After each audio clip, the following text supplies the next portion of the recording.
not going to be so I go out. I don't sit in the pool. You have to just make sure you breathe position. Here, sit there. Do you want to sit on this side or that side? I cross my legs that way. Okay. Sit on that side. It just matters. So I don't sit out long. You might want to be careful with the cross. sweetheart. I made him go as high as I could. I made him go as high as he could. But he got as high as I could. I know, I said, can't we get a ladder? We just... I'll bring one of George's ladders. All right, so you just want to go out there.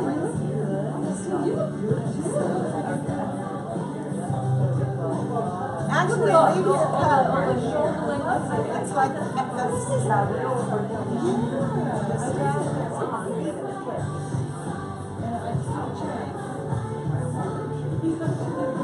Don't worry, I have a tissue in my veins. no, it goes in your sleeve. Right, I mean, I'm not surprised. But you know what? I can't believe it.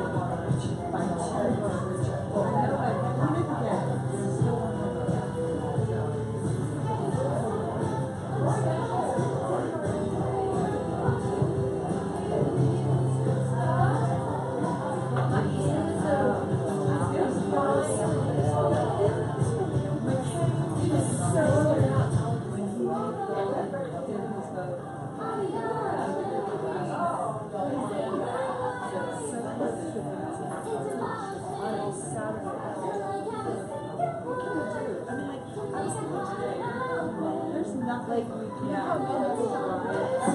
We can burn down the house. That's all we can do.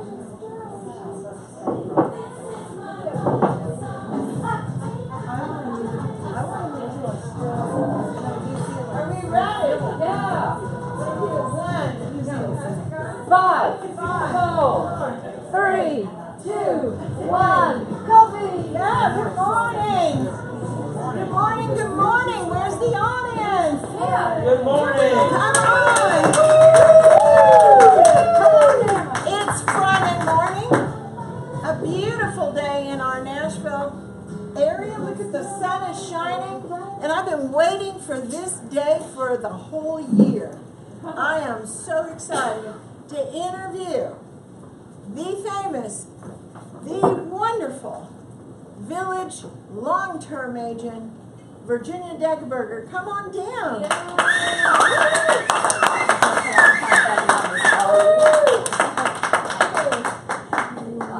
And we dressed for the occasion. We got the memo. It's a good day. Are you ready? I'm ready.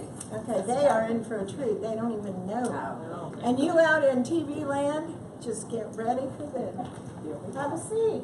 We've got our coffee. Oh, thank you. Yes, we're all ready. So, you know, everyone's gathered mainly because, well, longevity has a lot to say for itself. Yes, it does. And we've worked together a long time, Yes, and we've been through a lot in our we have. lives. Yes, So we you promised that I could ask any questions. She did. totally open. Okay. We're going to start with some easy. So Okay. real estate's your second career, isn't it? Well, it's kind of my third career, but Okay, I didn't know about the I third. had a 10-year career with Robert Cisco Food Service Company. Oh, what'd you do And I there? was started out as the customer service for about 6 months, and then I went into national sales, which is calling on like instead of local restaurants up and down West End, I was calling on Crystal, National, Taco Bell, those kind of things. So I did national food sales, and then our company decided that we were so growing so much, and that Nashville was starting to get a lot of new fabulous restaurants. And what year was this? That would have been we really After kinda I kicked off moved here. in the 90s. Yeah. in the Because 90s. 91, it was not No, known and for that's its about food. that's yeah. about right. That's about right. It was the 90s, and so and we had a lot of country clubs. That's where you got a lot of your best food, because that's where the people that have the money could go eat. And so what they didn't have was fresh seafood in Nashville, because we're landlocked. And so the president of our company, who's passed away now, Mr. Hummel, came to me and said, would you be interested in opening up a new department at Cisco? And it's going to be all fresh seafood. And I was like, okay, I think the only thing I've ever had fresh is probably catfish in Nashville. Yeah, I can do that. And so we started a fresh seafood department. His son moved here from California. We had one desk, two phones across from each other. And he was buying the fresh seafood, and I was calling chefs, Mario's, and all these places, and all the country clubs, and selling them fresh seafood. And it was going out because the only fresh seafood we really had in Nashville. Good morning, Ted. Good morning, Virginia. The only fresh seafood we really had in Nashville was coming from out of Atlanta with a company called Inland. And they were having to go to the coast and get it, and then they would bring it to Atlanta, and then they would bring it to Nashville. So that wasn't really fresh seafood. And Cisco had the means of actually having this fish flown in. So we were flying the fish From in. where? From Boston, from Canada, from Mississippi catfish. It was better than the Alabama. I tasted both. And I got to go to all No these... offense, Alabama. No offense, Alabama. But I got to go to all these places in Boston and Canada and all around the United States and visit these fisheries. And it was the most fascinating thing I've ever done. I had no idea you were a I fish did that. expert. I was the gal that brought fresh seafood to Nashville. Yay. That was my Wow. Woo! That Yes, was my now see, tagline. that's a surprise to No, me. no. The gal That brought fresh seafood. that brought And fresh seafood to Nashville. that name came from my next career when someone at Cisco came to me after 10 years and said, have you ever thought about doing anything else? And he always had some kind of side business. And I was like, well, I don't know what you're talking about, Dave, but maybe. And he said, well, I have a friend that works at a radio station, leading to my next career. And they're looking for someone to build new business. And it's some kind of a new department. They've never had this title before. And I thought that you'd be good. And I told my friend about it. He said, well, I'll go talk to someone. And it was at a time in my life where I have a 16-year-old son that had just passed away. And that was in a car accident. That was in 1987 in a car accident. And so, so it was the 80s I was in seafood. I didn't have Okay. the benefit of it No. when I moved here. You're I right. wish we had met then. I wish we had to. I would have told you. We would have had a better food I- source. So you were anyway, recovering so I was from... recovering from this, and that just sounded good to make a change. And so I went and met with this lady that was one of the first general managers in radio advertising sales. And she had this new position called New Business Development, Non-Traditional Advertising. So I wasn't going to be going out again calling on just the Ford dealership in Charlotte. I was actually going to be going to these companies that I worked for a radio station, WLAC, AM and FM at the time, and the FM station was targeting women 25 to 54. So that's the type of music we played, and that's who our listeners were. And so all the advertising dollars we were getting were coming from people that were targeting those listeners. And we wanted non-traditional. We wanted people like Matco, which targets men 18 to 34. That's their #1 buyer. So they were buying the rock and roll stations, and we had the easy listening music that these guys were not going to listen to. So I had to put together an advertising package that included not just my radio station, but it included radio stations that they really would want to advertise on. And then I went to Matco, and I just happened to get the guy on the phone in Tulsa that answered the phone the day I called, which made me look really good. And total fluke. I did not believe to this day he answered his phone. But anyway, he answered the phone. He said, well, I'm going to be in Nashville like in 2 days. I'm going to be staying at the Opulent Hotel. I was like, okay, I'll meet you there. And I have no idea what I'm going to say to you, but I'm going to meet you there. So we quickly called this company in Boston that had a radio station that was doing this, and I said, give me some ideas on what you're doing. She said, well, you're coming into the summer, so you need to put together a summer advertising package where that it's something, a big giveaway. You're going to have to go out and get a boat, and you've got to get all these things, and you've got to give away these big packages on the radio. I'm like, okay. Don't know how to do that either, but I'll figure that out. And so the package I put together, I had none of that stuff pulled out. I had just put together the idea. I met with this gentleman at the Optimate Hotel, and I said, what we're going to do is we're going to have a big meeting, and they had also had offices in Memphis. It's a big office for them. So we're going to have a big meeting. We're going to meet in Memphis, and we're going to send out invitations that are coming from me and from you to all your vendors, and we're going to have a one-on-one with them, with 3 people from MAPCO, and then me, and then your vendor, and we're going to pitch this package, and we're going to give them $5,000, $10,000, or $15 advertising package they can buy. Well, they're not going to say no to MAPCO because they're sitting in their faces. And I had this fabulous idea, so we pitched it to them, and at the end I was like, now, which package do you think really fits your budget this summer? And every single one bought, and we raised $250,000 of advertising dollars. My station didn't get all that, but we got a big chunk of it, which we'd never had a penny of MAPCO advertising before. So that was my introduction into radio. And I did that for a couple of years for that station. Then a group of stations hired me that was in Kentucky, in Knoxville, Birmingham, and North Carolina. So then I did it for a group of stations. And then I've been doing that for 2 years Now, traveling. before you move on, what do you think, outside of the radio and the giveaway, what is the key element that made that such success? In the seafood and in radio, there's a common thread there. There is a common thread, and I think it has to do with I'm not scared to step out and try something new. And I just, even though inside I'm freaking out when I'm doing it, I come off as confident that I know what I'm talking about, I know what I'm doing, I have not a clue. But I have a way of just making people feel comfortable that I can do it, and then I do it, and then if you do it once, then you get hired by that next group of stations, and then you do that whole thing. So what's at the bottom of that confidence? Where's that come? Probably that I was the middle child. Oh, the middle child. And I have an older sister 4 years older, and then me, and then I had a brother 22 months younger. I still have him. And then we had that Tammy child 11 years later. No, Tammy Carney is Virginia's sister. My baby sister is Tammy Carney, and she was the mistake. So just be sure to tell her you know. Where is she? Where is Tammy? At the beach. At the beach. That'll teach her. That's right. I told her, I said, you're not going to be there. She said, you better be glad because I have things I could say in the background.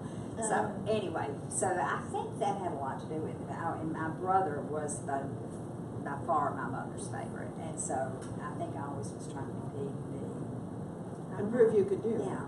And I just wanted to do stuff. I just always wanted to be somebody. I don't know that I'm anybody, but in what I did, I was somebody. So does that make sense? I really wanted to be a movie star, but that didn't work out. Oh, close. You want to be a movie star. Used to pretend. Oh, now I'm in the movie. So that's we're going to be in the movie. This is as close to TV this as is you close. can get. Yeah. So then another change. Now, all through that time, your personal life was going through tremendous turmoil. So I did. you were having turmoil, and yet you were still on the outside building a successful career. How do you do that? Maybe the careers were a distraction to all of that. I did go through a divorce, and I lost my son, And you had another and then son. I had another son, Tony. He was 14 when my oldest son passed away. And one of the hardest things is that 2 years that I was doing the traveling with the radio job, he was in high school, and I do regret that because I was gone every other week for, only 3.5 days, but that was a lot during his senior year of high school. So I kind of regret that a little bit. I think if I'd stayed with the other group of stations, I would have been home more. And then I was in a horrible car accident, and my son's senior year of high school, I was in a really, really bad car accident. Is this Tony's senior? Tony's senior year of high school, and I almost lost my leg, and I have 364 stitches inside and outside of this eye. I almost lost this eye. And I was at Vanderbilt for 30 days, and that was crazy. The rehabilitation home was horrible, and I'm in a boot. First of all, this leg was broken, this leg was crushed. So I had, as Tammy used to say, you don't have a good leg to stand on. But she would also come into my hospital room, and I had these horrible stitches up both sides where they put plates and screws on. I had 16 plates and screws and stuff. And she'd come in and go, oh, it's gross. It looks like a football with those big stitches sticking out. So that's our relationship. That is exactly our relationship right now. It's still just like that. Exactly. She always has something funny to say. She's hysterical. But anyway, so I went through that, and that was really tough. And I had already decided that I wanted a divorce. And then we had this accident with this, oh, I forgot to tell you this part. It was a cement truck that I went under. So, and you do not want to play with a cement truck. They're not fun. So then there was this big lawsuit, and I was wanting to get a divorce. My attorney said, you can't, because both your names are on here, on the lawsuit. So 7 years later, I was still in that relationship, and I did get a divorce. So as soon as the lawsuit was over, it was like, I'm out of here. And you got out? He did. Yes, he did. But that's okay. I got out. He got half, but I got out. And then, so I stayed in, okay, the radio that I was in, I went into another radio station. The #1 station in Nashville at the time was WSIX, the Big 98, and it was Jerry House in the morning and all those guys. And so the general sales manager for that station called, wanted to have coffee, so I went and had coffee with her. And she said, we want you to come and do this for our station. And I thought, oh, this is like the mother lode right here. Like, this is the best thing ever, because they were the #1 station, and I only had to do one station, and I didn't have to travel anymore. And where before I was doing 2 stations in every market, and it was hard. Oh, and I was also teaching classes in Memphis at a radio station. I forgot about that. On Saturdays, I would drive to Memphis once a month and teach how to do this new business development stuff. They're still doing their program. But anyway, so I said, yes, I'll take the job. So I take the job at WSIX. 2 weeks later, all the salespeople are celebrating, all the local salespeople, they're all celebrating. Like, what's wrong? They fired her. They called her pork chop. Anyway, they said they fired pork chop. And I was like, Who was pork chop? The general sales manager that hired me. Oh, okay. I really liked. They called her pork chop. But anyway, so they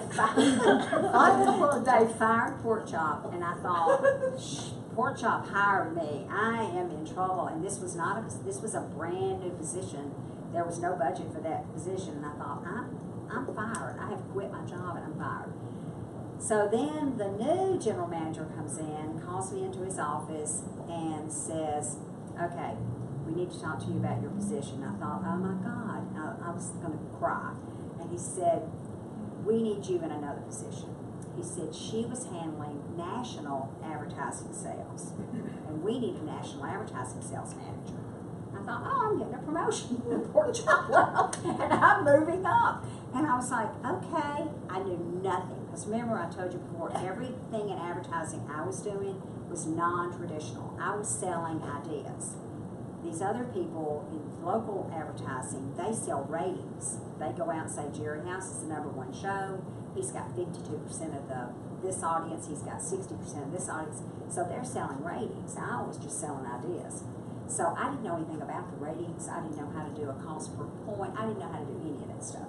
And I was like, okay, I would love to do that. Yes, that just sounds great. And so I said, who's going to train me? Oh, and he said, the reason I'm not doing it, I'm coming from the programming side. I've never been in sales. And I said, okay. He said, so I don't know how to do national advertising sales. And I thought, oh, God, I don't either. And so But you didn't tell him. I said, well, who's going to train me?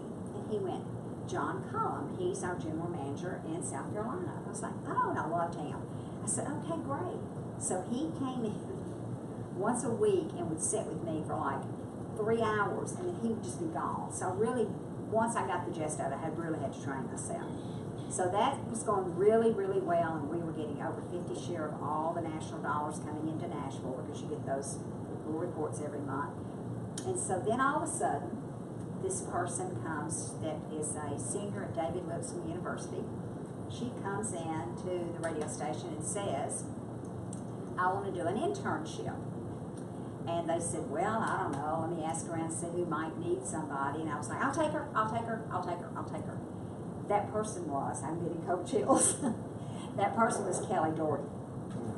And so Kelly Doherty came in, and she was my intern for a year. She was amazing, just like she is at real estate. She was amazing. And she worked for me for a year.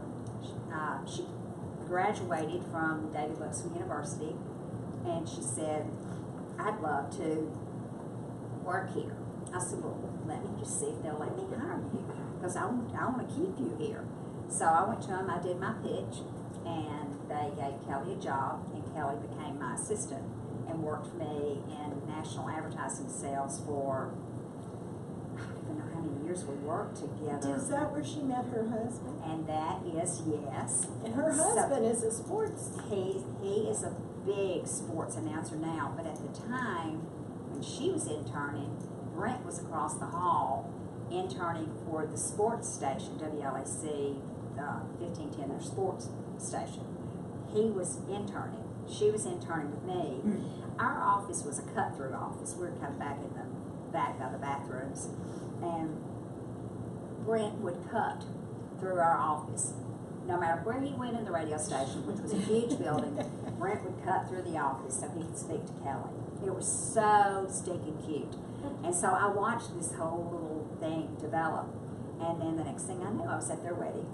And then she was working, she was in state radio, but she went into local sales. And because I became a local sales manager, they came to me one day, which I should have never gotten up out of that chair, but anyway, they came to me one day and said, the Rock, 105.9 The Rock, the sales manager just left. We need a sales manager. Would you like to do this? And I thought, well, it'll be something different. I'll just go do that. So Kelly went to be a local salesperson on WSIX and worked for my best friend. And I went and took the Rock station. And I did that for 2 years, and it was awful. But anyway, I did it. And so I should have stayed national.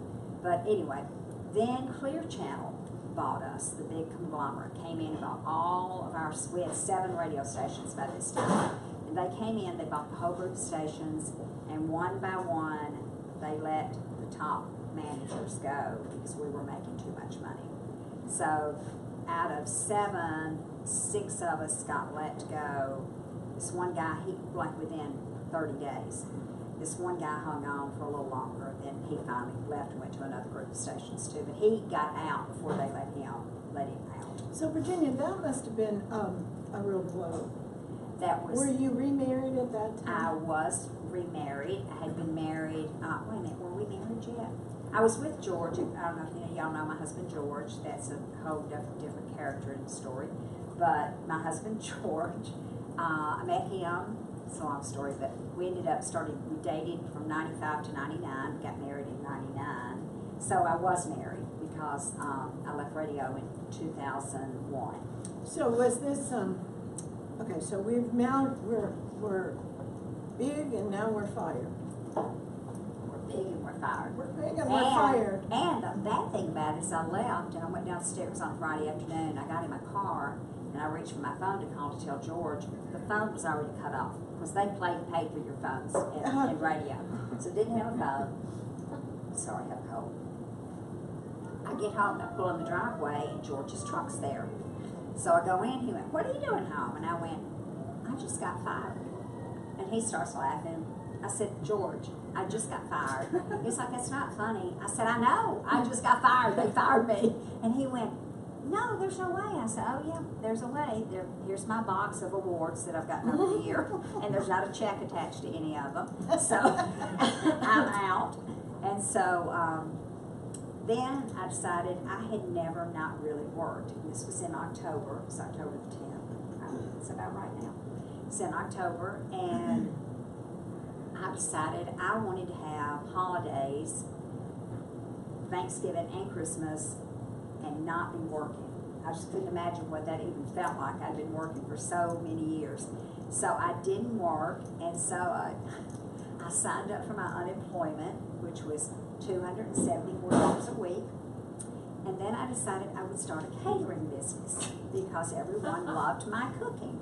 And so I started a catering business, and about 3 months into it, my accountant said, I don't think this is going to work. This one, she said, you netted like $220. Your food cost is here. Your profit is here. Because I was doing fabulous food. I was really cooking all, and I had choices. You could get a healthy meal, or you could get a good old fried chicken meal, or whatever you want. I had And choices especially of the fish. two. She knew where to get the I know where to get the fish. So, hey John, that was my first roommate at Village. Hence all my success. So anyway, so that didn't work. So then everybody kept saying, why wouldn't you go into real estate? Because that's what George is doing. And he'd been buying, selling, renovating houses and stuff. And Jane Anderson was his real estate agent. And so they were like, why wouldn't you go into real estate? And I was like, I just don't know if I could do that. I don't know if I'd like that. And so then I thought, well, I'll go to school, because there was a class in February. And I've been out of work now since October, except for catering. And then I thought, I'll just go get my license and I'll just do George's stuff.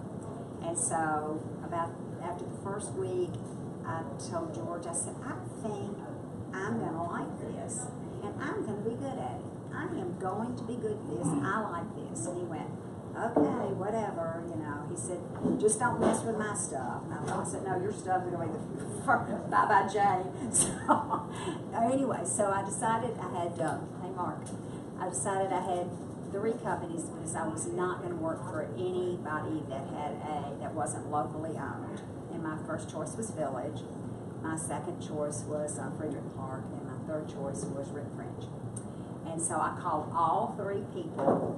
The day I got my license, I called all 3 people. And what day and year was that? That was 2002, the beginning of 2002. I went to school in February, so that's when that was. How many agents do you think there were at Village in 2002? I think when I started there were less than that. I thought there were Well, I less came than in 50. 2003, so it was between 50 and Yeah, 60. that's what I thought. I kept thinking 50 for some reason. We were little, Mark. We were little. We were cute. We're still cute. Cute as cute can be. So I called those 3 people, Mark, blah, blah. And Mark immediately called me right back. And said, okay, well, come and talk to me. So I go to his office, and he's just being Mark, just chatting. And I'm used to remember every job I've ever had, you went and interviewed for it, and then they hired you, and then they told you when to come to work. So we had our conversation, and I was like, okay, well, what happens next? And he went, well, I guess we'll see you tomorrow. And I'm like, oh, really? Like, I have work here? And that was it. I just had to talk with Mark. So that was it. Rick French called me back about 3 weeks later. Steve called me back about a month later or something. And then I was like, well, You know, I had that same thing. I called Shirley's Island, and she said, I'm sorry, you aren't from here. We're not taking anybody out of town. I a said, smart move, okay, Shirley. That was a smart move. But anyway, so the rest is history here. And I sat across the hall we were in the little house down the street, it was Darling, and Mark was across the hall, and John had been here about 4 months, and John Fairhead. John Fairhead. Saying that for the king. John Fairhead, precious John. And Precious. so he was there, and we were in office with Amy Barnes. and John and I were Still with us. and is still with us, I know, and precious as she is. Precious. So John and I would sit there and just kind of look at each other like, I don't know. We'd ask each other questions and go, I don't know. And so we would sit and listen to everything Mark had to say across the hall. It was fabulous. And I mean, we were like a little house, so you're just right across bedroom to bedroom almost.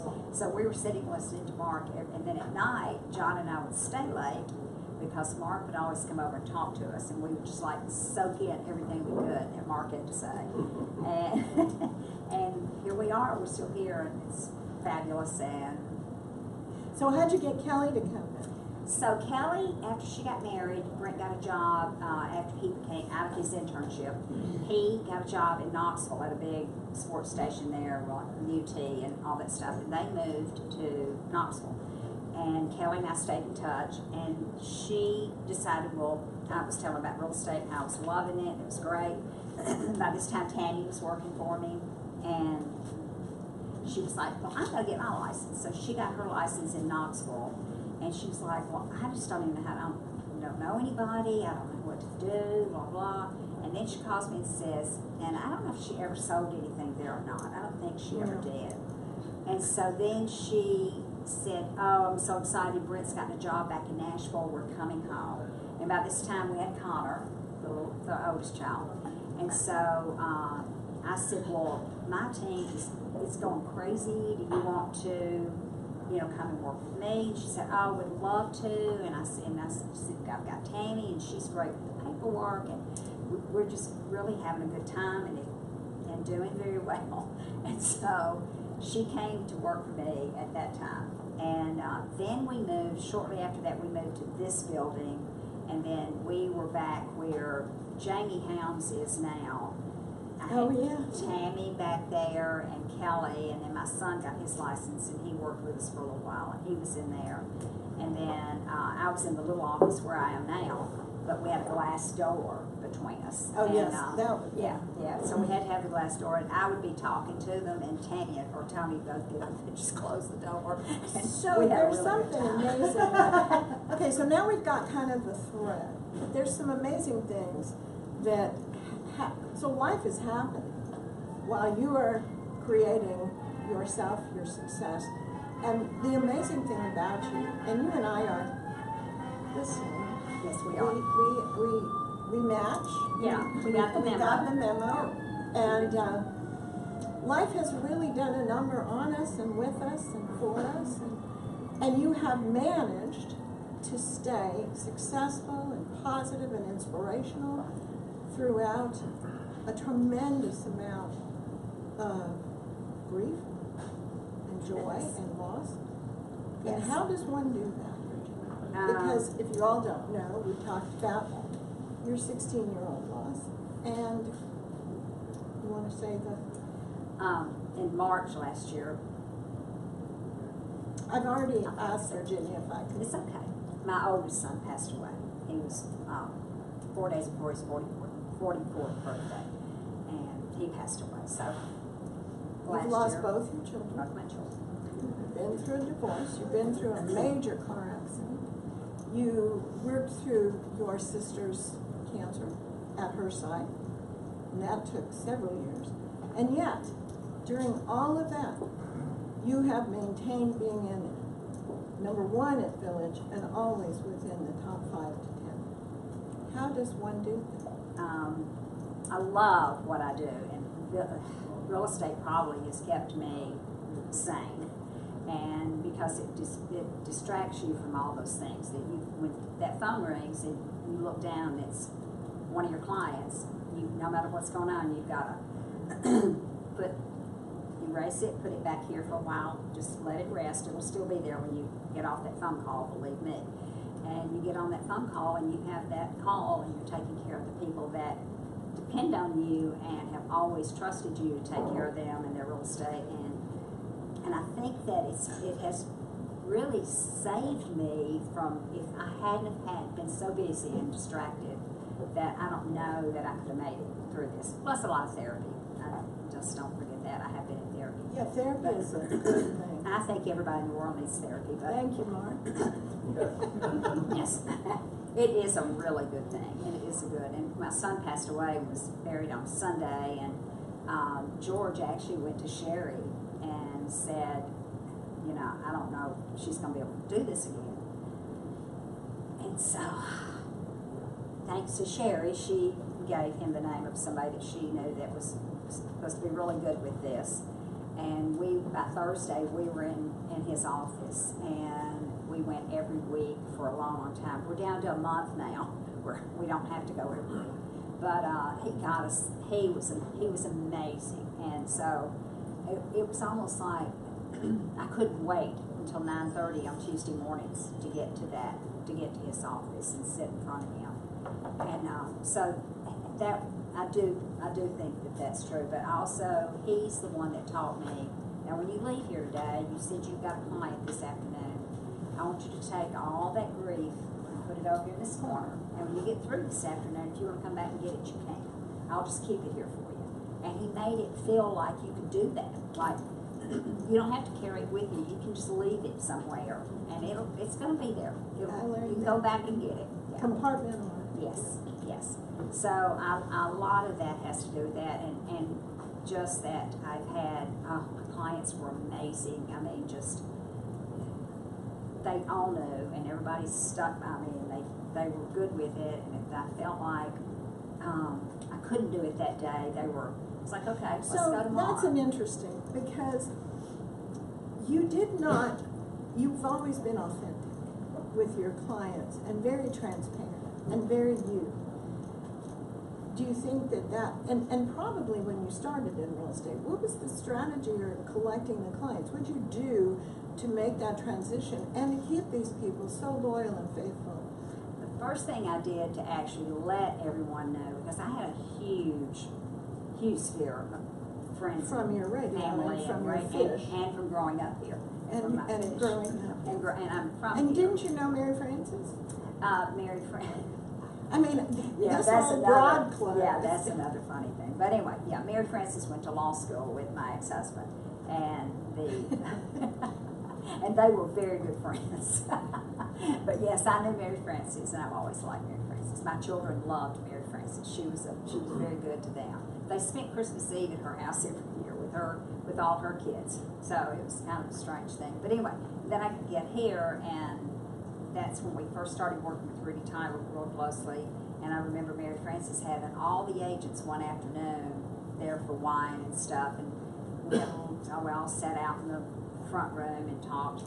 And I just remember us looking at each other like, I know you, well, I know you.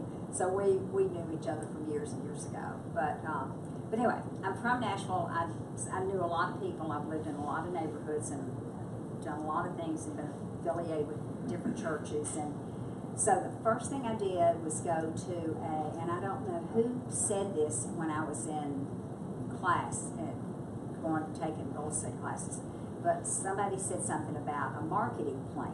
And I kind of came from marketing since it's what I did with radio.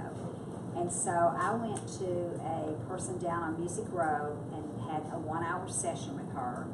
And she said, I want you to sit here and talk to me about you. And then I'm going to put together a letter.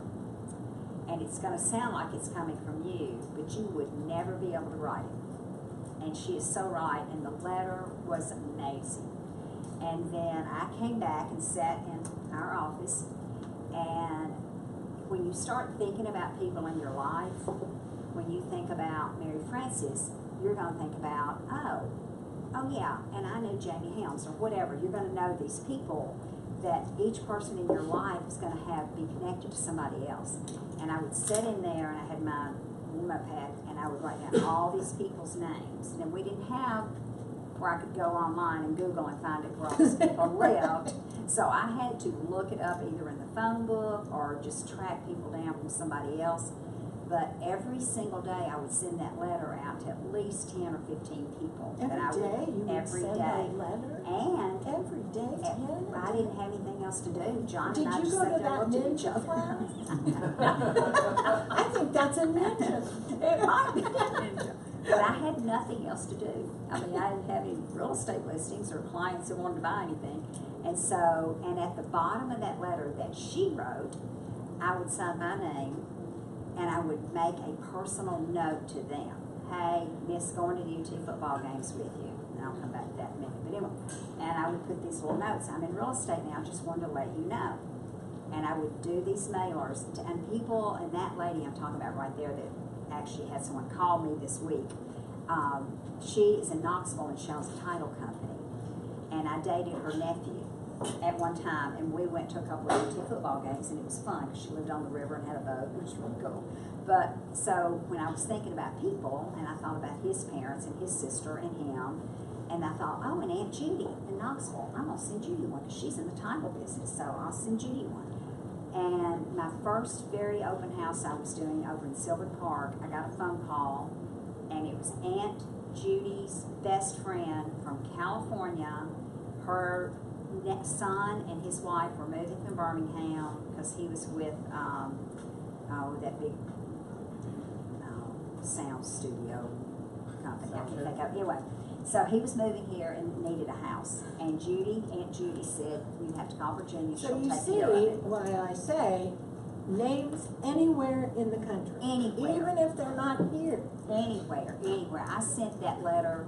I don't even know how many of them I sent out. I just kept copying it and sending it and copying and sending it because I wanted people to know where I am and what I'm doing.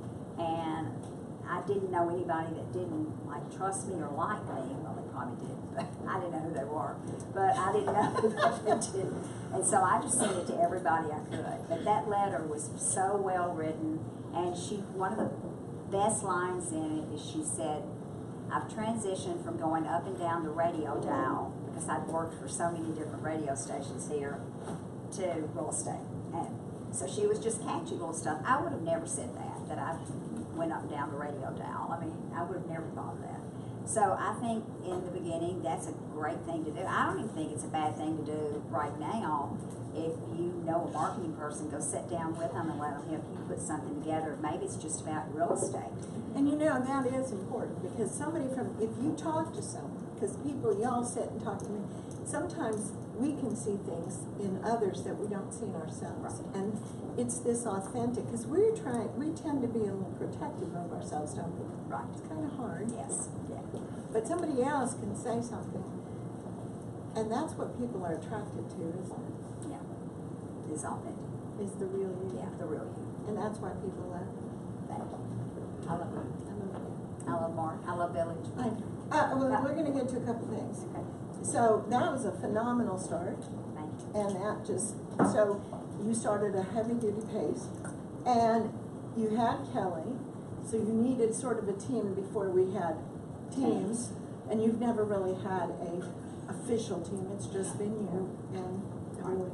And then, so I've got some really, I'm going to mix this up a little. So you've had assistants, and then Kelly decided, when was that, 2005? That was, She came in my office and she said, I think I can be Virginia.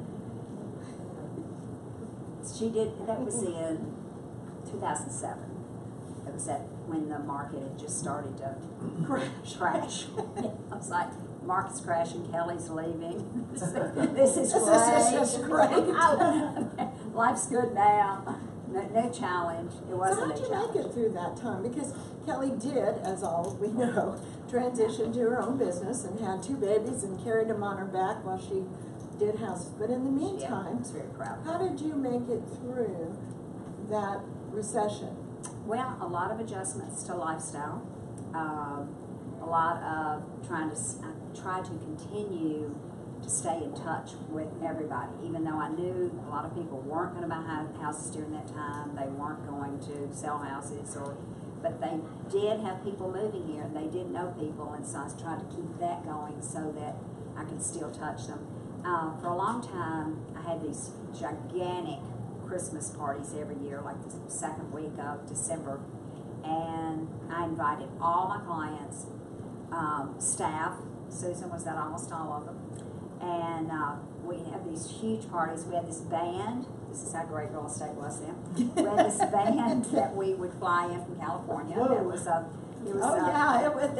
They were amazing. And he's in real estate too now. But anyway, so we'd fly this band in, and we'd let them stay at our house and all this stuff. And we'd have these just amazing parties and have it catered, and it was just fabulous.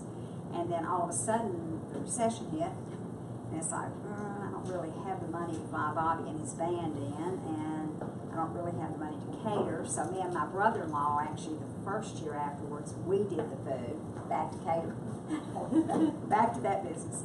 So we did the food that year, and we didn't have a band. And then It was still great. It was, thank you. But we just couldn't do those parties, and so it obviously didn't get better for several years. But when I did decide I was going to start back entertaining, because I like touching my people and I loved having them in my house. That was really, really cool. Having, like, you're inviting them into your home.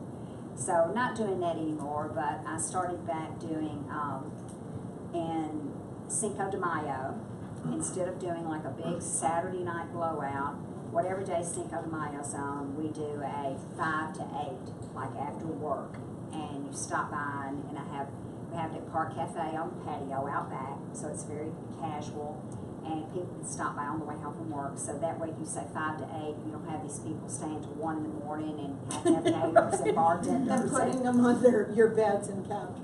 putting them up for the night. Oh, I remember a party at a swimming pool. There was a swimming pool party. Going there? I At remember. our Let's not house. go there. That was probably the last. You were there.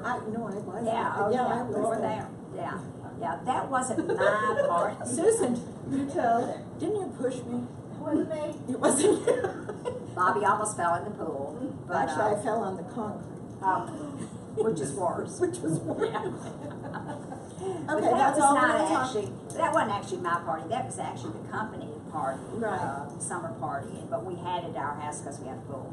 So it was a fun party. Fun. Just one thing I remember about Virginia's parties is that I'd stop into the party and people would come up and brag to me that I've given Virginia more referrals than anybody. I've given her 22 referrals. Right. And then somebody else would come up and said, I've given her 13 referrals. And then somebody said, well, I've given her 8, but I've got 3 more coming.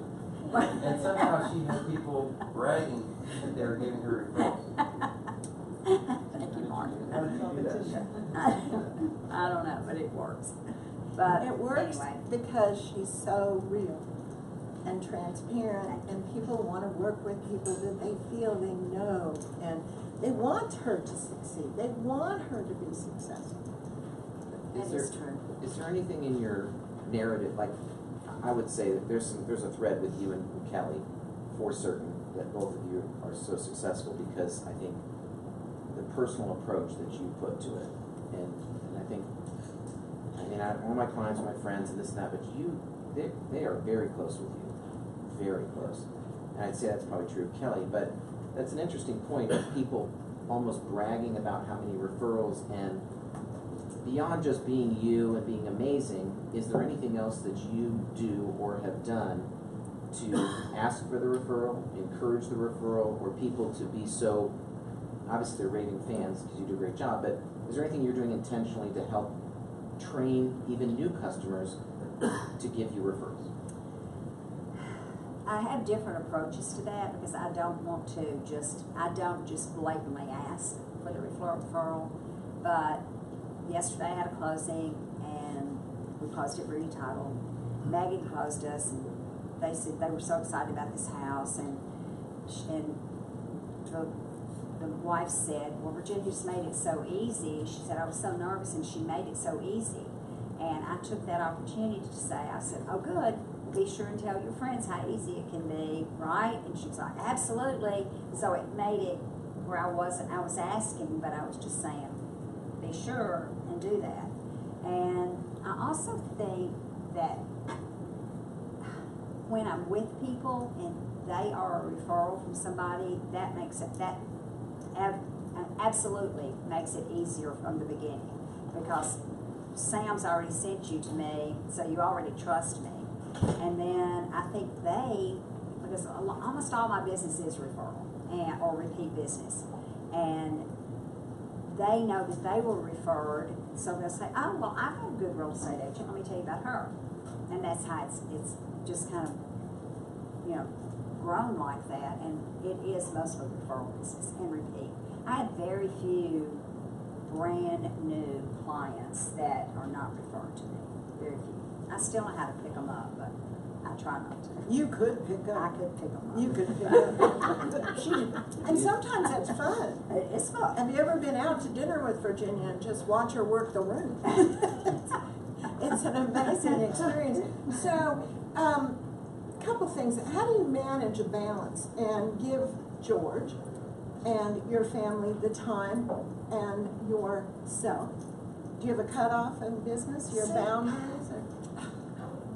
I wish I could say that I do. I'd like to say, oh, at 7 o'clock I don't take any more calls, but I don't do that. I mean, last night I had working with this other agent on something, and we had just sat down to dinner, and I went, I have to take this, and he went, I know, and I took it. I said, I'm at dinner, and he asked me what he needed. We hung up, and I did it. But how do you've got to have the support of George. oh, absolutely. And so there's got to be this communication, because you do spend time with George and you do go away. And when you go away, I've been there when you're away. Right. And you're gone. I'm gone. I'm away. At East Lima Harris, you That's are right. not on call. But I am, I mean, Jamie's not here right now, but we were in Eastside in September, and it's the day before we were coming home, and we're literally sitting on the beach, and I felt my phone vibrating, so I get it out and look at it,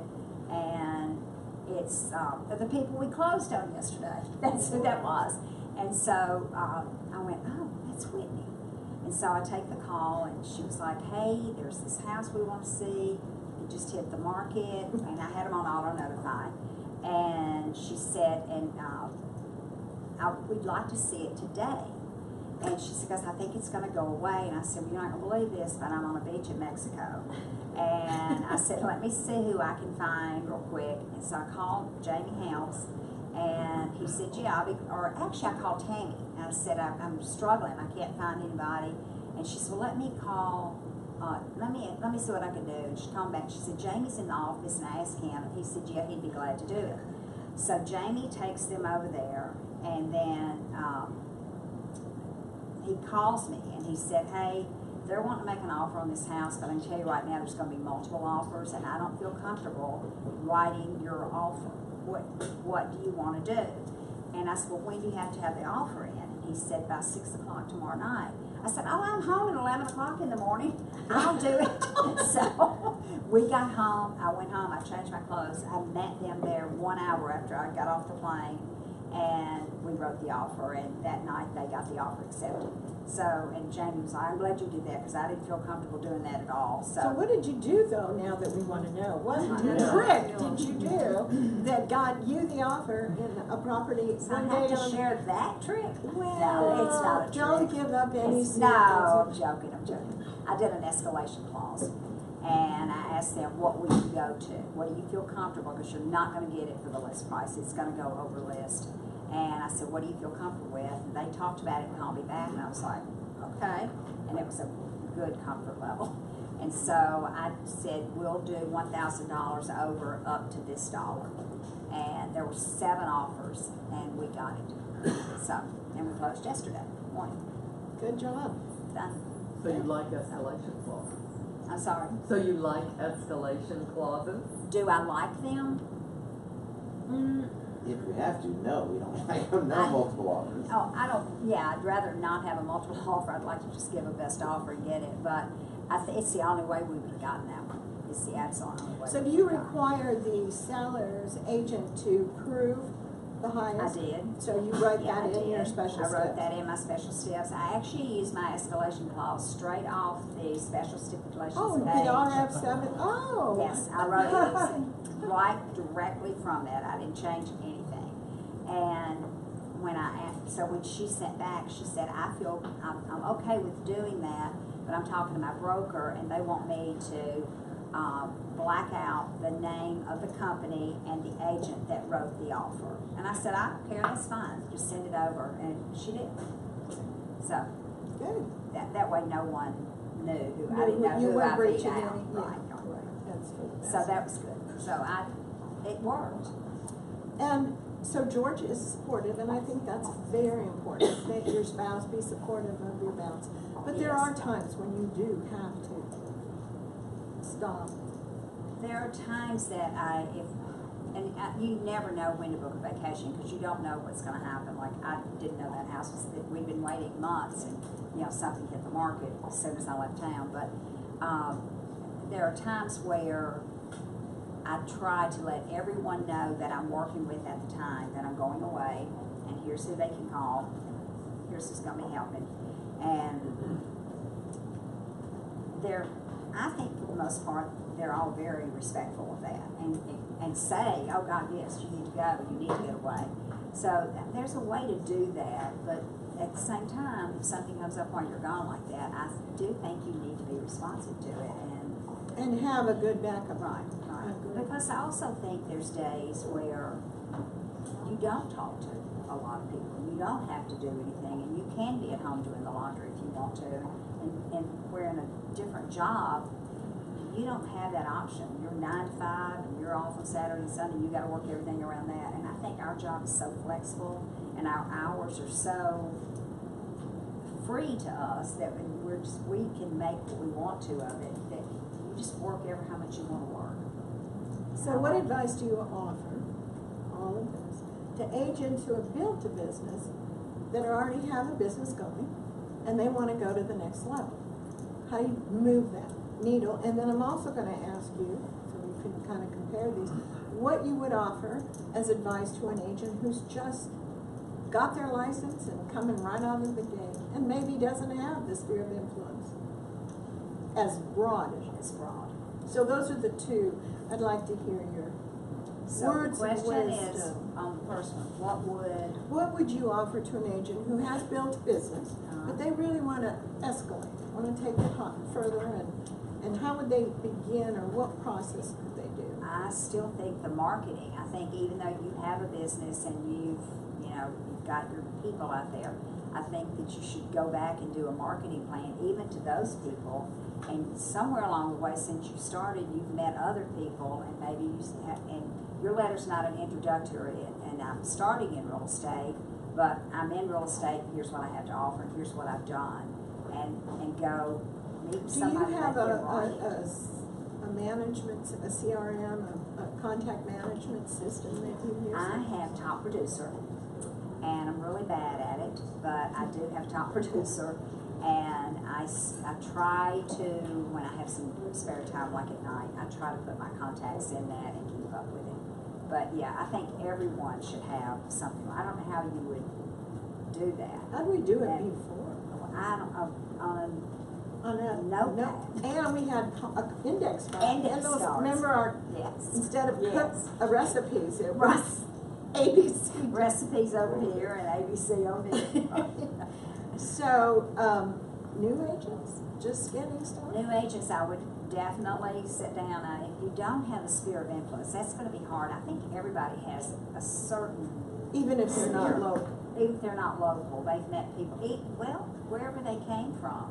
Send people letters there as well, wherever they moved from. But, high school friends, college friends, any neighbors, anybody, and just let them know what you're doing, who you're with, and what the company does, and how, fabulous our company's growing, and what we offer to the community. Just, there's a lot of things to talk about. And I'm going to ask you a pretty strong question here. And so I'm ready. we've been together 15 years, and I have a lot in common, especially our age. Yes, we do. And you get kudos for just enduring. It's like, who's that guy? George Burns. Right. They wheeled him out and gave him an award just because he lived to be. So sometimes just living long enough gives you a lot of credit. Get ready to wheel me out. Why have you stayed at Ville and not gone to a myriad of other companies that have come up, sprung up, changed, opened locations? Why do you stay at Ville? First of all, I have one, and I don't know where I got this quote, but wherever you go, there you are. So a lot of people think,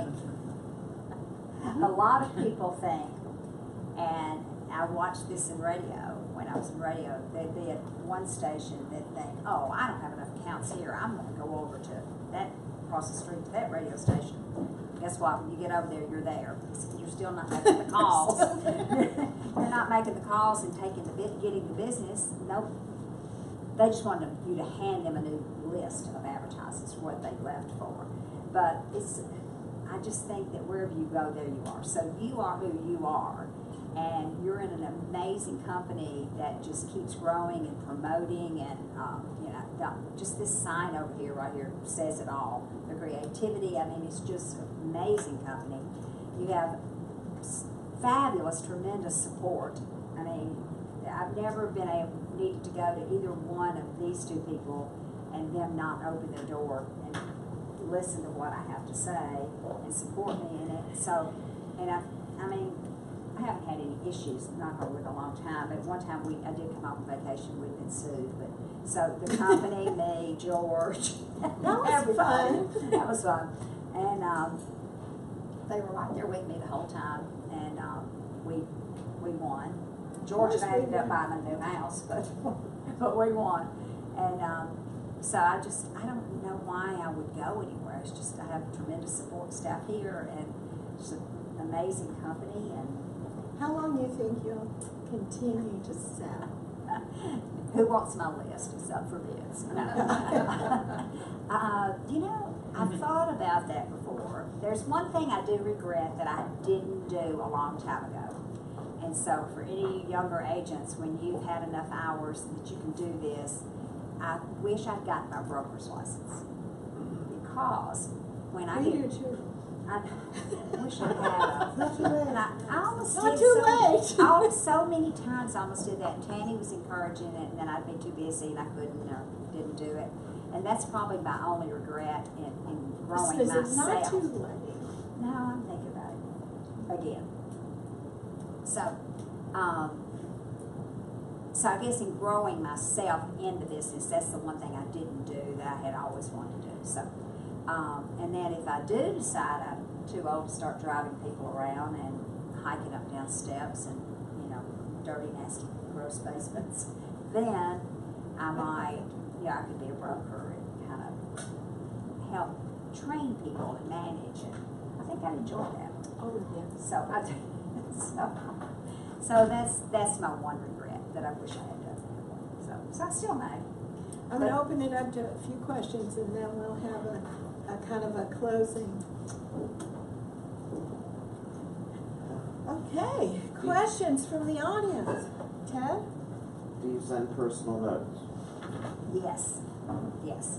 And another thing I do that's personal, when I do have those two parties a year, the Cinco de Mayo party and the first week of Christmas, we'll have a Christmas party at Urban Grub on the back patio with the fireplace and all that stuff. And we do, again, a happy hour, 5 to 8, come by. That way it doesn't cost you an arm and a leg. You still touch those people. They're on their way home from work anyway, and they stop by, and it's fabulous. But I personally address, and this drives George crazy, I personally address every envelope. I will not do a print the sticker and stick it. I will not do it. And hey, John. And so I personally do write those. And if it's somebody I haven't that didn't come to the last few parties or something, I'll put a little sticky note in there and say, hey, missed you at the last parties. Hope you're gonna be at this one. And I just think that's important because I'm like, oh, you know what? They didn't come last time or the time before. And so I just put a sticky note. So that is and I have my list that I print off from my top producer, and there's all their addresses, and then sometimes I get a few back because they, divorced and moved or something. But I was just curious, you've been in business for so long, what kind of numbers are you looking at when you're writing out those envelopes? Are you in the hundreds, thousands? Oh, it's like when I order them now, because now a lot of people have gone, I mean, there are people that have disappeared over the years, and I don't mean like passed away, but I've lost track of them. And so when I order them now, you order in either the like 50 increments, so now I'm up to ordering 250. So I think that's good. And I go all the way back. I start with this year, everything I've closed this year I send first. And then it's fun because when you get back to the next year or 2 years from then, there are those people's names again where they bought something else. So a lot of these people, a lot of my business is repeat. So where I've sold her a condo, him a condo, sold their condo, sold them a house, then they had a baby, sold them a house. Then this past week, they moved to Charleston, South Carolina. So I've got like 7 or 8 transactions with one young couple Right, that I've they're done not over going the anywhere. years. Yeah. And then what kind of do you have some sort of system for when somebody sends you a referral? Do you have a gift That's a good card or? I do a gift card, and it's not any specific gift card, depends on who they are, so I know if they, you know, it's something from their, Bass Pro Shop or? yeah, or if it's a builder, Home Depot, or Lowe's Right. gift card, so it depends on who it And is. is that, do you do that just as soon as you get the referral, regardless of whether you close it? Oh, absolutely, Moment you- absolutely. I just closed on a house over on Illinois last week that, no, it was this week. Anyway, I just closed it on Monday, and it was a relocation client, but she was really a referral from a friend of mine here that's not even bought a house, because she's been in the same house since I've ever known her. But she had a friend from Atlanta moving here, and she was telling, she's like, hey Sandra, I'm moving to Nashville. And she's like, oh, you gotta use my friend Virginia. And she said, well, I'm going through this relocation company. And she said, well, just tell them. And so she calls me, and I said, yeah, just tell them to tell that's who she wants to use. So then they call Bobby, and And you have to pay 40%. at 35% on this one. Oh, you were lucky. They're up to Yeah. 42. Oh, that's awful. But guess what? This closing I wouldn't have had, and whatever the other. And they're gonna know people who are gonna Yeah, know. yeah. Oh, yeah, she definitely, because we went through crazy stuff. So she definitely will for me, without a doubt. She's already Which sent me a money do note. you think you put back, not at dollars necessarily, but percentage of the income and volume? What would you say roughly the percentage that we have to reinvest in our business outside of the normal things we have to buy, but in marketing and promotion? Oh, wow. I don't know the answer to that. I would have to go and look at it. Because there's sometimes that I do more than I do others. And What do you think an average, what's your average, how much is it to do an average night at Urban Grub or your Cinco? Is it $5 grand, $2 grand? Oh, about 5. About 5. I think I know Park Cafe's 5, and because I give them a budget, and that's what we do. And then with Urban Grub, with Park Cafe, we're outside, and the bartender makes these fabulous margaritas, and she makes them the night before, and brings them in these big jugs, and she serves her fresh margaritas. But then they get a choice of wine or beer, and if they want a cocktail, they have to go inside to the bar. So, but at Is Urban that on Grub, their tab then? That's on their tab. and it's on their tab. But most people just are happy wine and beer. Well, it's Cinco de Mayo, so most people drink margaritas. Right. And I usually have too much wine. But Urban Grub, it was because it was outside at the bar. I told George, I said, I'm not going to do just this and this. If they walk up and they want a $20 shot of bourbon, I'm going to buy that guy a $20 shot of bourbon. He just bought a $500,000 house. Right. And I'm not going to cut him off. And so, but what we did was we printed a menu of what the food was, and we also put on there the wine and the beer. Yep. And so most people would walk up to the bar and they would see that, and they would order that wine or beer. But the other people would go, no, I want a mixed drink, and I didn't care. So that one went over 5,000, and it was probably more like 6,500 or something. Everybody started drinking. And how many times a year are you doing that? Twice. Twice I do. a year. 2 closings, barely 2 closings. It's barely 2 closings. Cinco de Mayo, first week of Christmas. First week of And December. how many units do you close a year? They're probably right now, this year, I'm going to say, and I'm guessing because I don't really look, but I'm going to say probably 25, maybe 28, something like that. 1%. I'm happy with that. Or 10%? It's about, yeah. Yeah. There was a time in my biggest year, I closed 115 Oh, in 2007. And What's our 115 number closings. one agent? 115. She's been our number one a month. I was tired after that. Okay, Do any you more have an questions? assistant, or do you use Village Assist, or do you do most of your own paperwork? Okay, Sheriff? Of course. Okay, so Tammy, who is the village relations person, one of the when Stipulations. yeah, one of the She said, you can hire Tammy, but.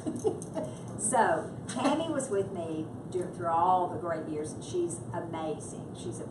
Tammy was actually a realtor longer than me. She was a realtor, already had her license before I got mine. But she loves the paperwork. She likes that. I like being out there with the people and doing all my stuff and the negotiating. And she doesn't like that kind of stuff. So we were a great team. And then when the recession hit, things were bad. She was making a lot of money. I was paying her very well because we were doing very well. She was doing a lot of work. And so the East office had an opening. The front desk person left, the office manager. And she called me and she said, I know you're struggling. She said, I know you're struggling to pay me right now. And I appreciate it. There's an opening at the East office. And she said, what if I take that position and then you just pay me half of what you're paying me now, and I'll still do your paperwork, so I can do it after work or whatever. And so Bobby and Mark were okay, they were good with that. She was amazing. So she was the East office manager for a long time, and now she's taken this position. But when she told me she had this opportunity, I was just like, what about my job? And I'm not doing as much as I used to do, so it doesn't take that much time. But so we talked back to Bobby's office, and they agreed that it was okay that she could do my stuff as long as it didn't interfere with what she's doing, and it doesn't. So I called her yesterday when she was driving to the beach for a question, and she was like, I am off the clock. I said, you are never off this clock, because I'm not off the clock. I am the clock. See, when you have a sister, a baby sister, you have, so look for a relative. Yes. It owes you. That owes you. That's right. That's right. So I'm going to wrap this up because of time, but I want to say what I love about this business. You are the epitome. There is. You're going to make me cry. Well, it's about the ability in this. That's why I love real estate. For women and men of any age, young, old, in between, there's no glass ceiling. No. And there's no end to how you can be successful. And you have been successful. That's been the threat, in spite of everything. And for that, you are my inspiration. Thank you. And I am honored and privileged to have had the opportunity to work with Thank you, Bobby. And We've had a great time. we have, and we will continue. And we're going to continue. We're not going anywhere. No, I'm not. I'm going to be around. Me too. Okay. We're here. So, thank you, and thank you for visiting, and my love always to Thank you. Thank you for all your support and love. Okay? Thank you.